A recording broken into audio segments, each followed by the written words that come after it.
Life में problem बहुत सी आती है और उन प्रॉब्लम को हमें अपने हिसाब से देखना होता है। लेकिन हाँ, प्रॉब्लम से कभी पीछे मत हटना। अगर आप प्रॉब्लम से पीछे हटे या प्रॉब्लम को सॉल्व नहीं करना चाहे या उससे भागना चाहे तो याद रखना वो प्रॉब्लम और बड़ी हो जाएगी।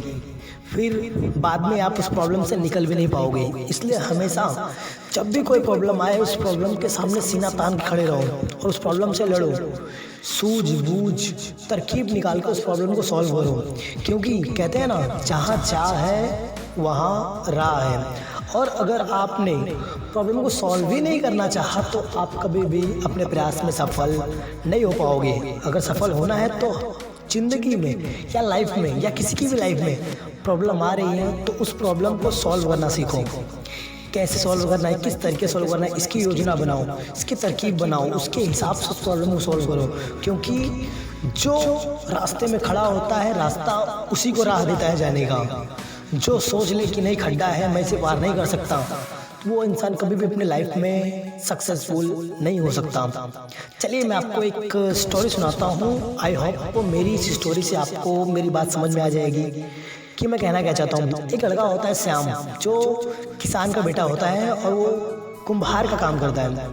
वो एक गांव में कुम्हार काम करता है, लेकिन हाँ, उसके कुम्हार के कार्य इतने अच्छे होते हैं कि वो जो भी चीज़ बनाता मजबूत बनाता, अच्छे बनाता और लोगों में बहुत ही परिचित था। क्योंकि वो कुम्हार के साथ साथ खेलों में भी बहुत तेज था। उसकी जो रफ्तार थी वो एक चिता की रफ्तार से भी तेज थी। वो इतना तेज दौड़ता था, हर काम में वो अव्वल था। गाँव वाले भी उसे जानते थे कि ये बहुत ही स्फूर्ति और तेज दौड़ने वाला लड़का है और हर काम में वो हमेशा सक्सेसफुल होता था। क्योंकि उसका एक ही मतलब होता था कि किसी भी प्रॉब्लम से हम निकल सकते हैं, ये कोई भी प्रॉब्लम को हम आसानी से सॉल्व कर सकते हैं। फिर क्या, एक दिन उस गांव में एक प्रॉब्लम आ गई। प्रॉब्लम ये आ गई कि उस गांव में एक शेर आ गया, जो जब भी आता गांव में गांव को जानवरों को उठा ले जाता। रात में आता और जानवरों को उठा ले जाता है। इस बात से गांव वाले काफ़ी हैरान हो गए कि अभी शेर को कैसे पकड़ें। और वो शेर इतना ताकतवर था कि वो गांव के जानवरों को तो लेके जाता था, कभी कभी वो इंसानों को भी लेके जाता था, जिस वजह से वो जो शेर था वो आदमखोर बन चुका था। अब इस प्रॉब्लम से गांव वाले काफ़ी परेशान हो चुके थे। करे तो करेगा, 2-3 बार वो लोगों ने शेर को पकड़ने की कोशिश की, लेकिन वो हमेशा नाकाम रहे। क्योंकि शेर थोड़ा चालाक था और वो गांव वालों की होशियारों को समझ जाता था और उनके हिसाब से कार्य करता था। इसीलिए कई बार तो गांव वालों को वो पकड़ भी नहीं पाए उस शेर को। अब वो क्या तो करेंगे हम। फिर श्याम उस गांव के मुखिया के पास आया और उन्हें बोला कि मुखिया, मैं इस शेर को पकड़ सकता हूँ। जब उसने इस बात को कही तो कुछ लोगों के अंदर आशा जागी कि हाँ, ये शायद कर सकता है कुछ, क्योंकि ये हमारे गांव का होशियार है। लेकिन उस मुखिया ने मना कर दिया। उसने कहा कि जब हम इतने लोग मिलकर नहीं कर पाए तो तुम अकेले क्या कर लोगे।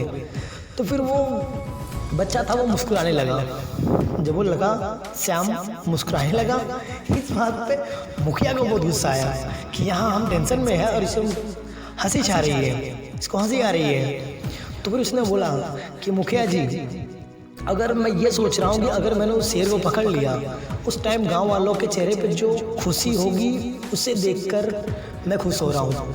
इस बात से मुखिया थोड़ा अचरज में आ गया।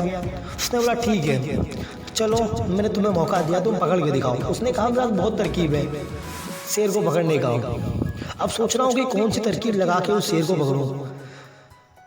तो उसके पास करीबन बहुत 2 आसान तरकीब थे और एक थोड़ा कठिन तरकीब था।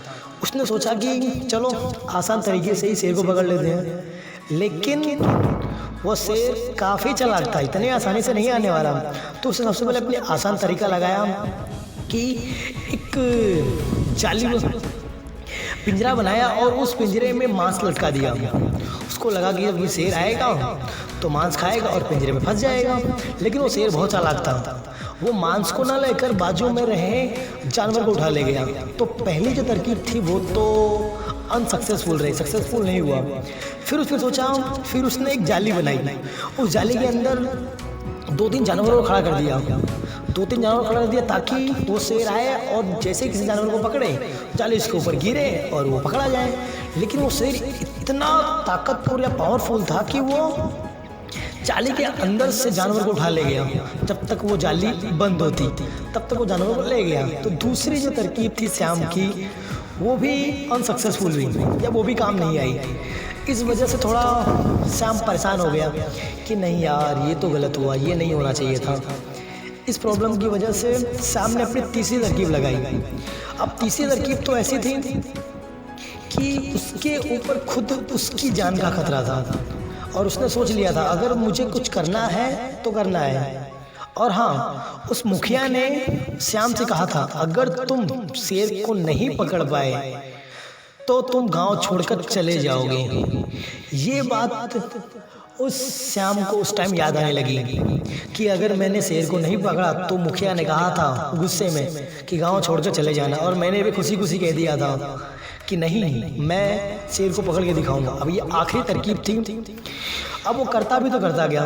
वो काफ़ी हार चुका था उस शेर से और लोग भी काफ़ी हार गए थे उस शेर को न पकड़ कर। फिर आखिरकार उसने तीसरी अपनी तरकीब लगाई। तीसरी तरकीब ये थी कि वो एक बड़ा सा खड्डा खोदा। उस खड्डे में इतना बड़ा खड्डा था कि वो शेर अगर अंदर जाता तो वो कंफर्म है कि वो शेर बाहर निकल नहीं पाता।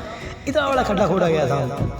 फिर उसने क्या किया, उस खड्डे में उस शेर को लाने के लिए श्याम ने खुद एक हिरण का कवच पहन लिया ताकि शेर को लगे कि ये एक हिरण है और मैं इसे पकड़ के खा लूँगा।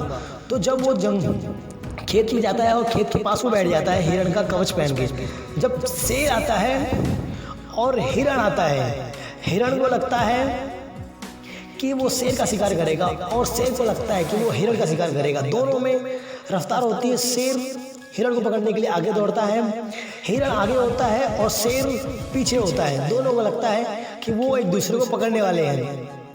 फिर जब वो एकदम स्पीड से भागते भागते भागते, अब तो आपको पता ही है कि श्याम की स्पीड काफ़ी अच्छी थी और वो उस शेर को पछाड़ देता है। जब वो खड्डे के पास आता है तो खड्डे से वो छलांग लगाकर खड्डे के उस पार चला जाता है। लेकिन जो शेर होता है जब तक वो कुछ समझे तब तक वो खड्डे में जा गिरता है। जब वो खड्डे में जा गिरता है तो गांव वाले जो होते हैं सभी चिल्लाने लगते हैं, हो हमने शेर को पकड़ लिया, हमने शेर को पकड़ लिया, और श्याम की जय जयकार करने लगते हैं। और जो मुखिया होता है वो कहता है कि हाँ तुम इस गांव के सदस्य हो, तुम इस गांव के सदस्य हो और आज से इस गांव के मुखिया भी मैं नहीं तुम रहोगे, क्योंकि जो गांव की प्रॉब्लम को सॉल्व करे वही उस गांव का मुखिया बन सकता है और कोई दूसरा नहीं बन सकता। इस बात से काफ़ी लोग खुश हुए और उसकी बहुत तारीफ करने लगे। तो हाँ, याद रखना इस स्टोरी से इतना जरूर मिल गया कि अगर प्रॉब्लम सॉल्व ना हो तो उसका सुझाव बनाओ, तरकीब बनाओ, उस हिसाब से उस प्रॉब्लम को सॉल्व करो। इसका ये मतलब नहीं कि हट कर पीछे हट जाओ। सामने एक तरकीब नहीं काम आया दूसरा लगाया, दूसरा काम नहीं आया तीसरा लगाया, फिर तीसरा काम नहीं आता तो वो चौथा लगाता, लेकिन पीछे नहीं हटता। इसी हिसाब से हमारी लाइफ भी है। अगर हमने अपनी लाइफ में सोच लिया कि हमें कुछ करना है या कुछ करके दिखाना है तो प्रॉब्लम आएगी। उस प्रॉब्लम को सॉल्व भी हमें ही करना होगा, क्योंकि जब तक हम प्रॉब्लम को सॉल्व नहीं करेंगे तब तक हम अपनी लाइफ में सक्सेसफुल नहीं बन सकते। इसलिए कभी भी सक्सेसफुल बनने के लिए हमें प्रॉब्लम को सॉल्व करना होगा। आई होप आपको मेरी ये स्टोरी समझ में आ गई होगी। तो लाइक और कमेंट जरूर करना।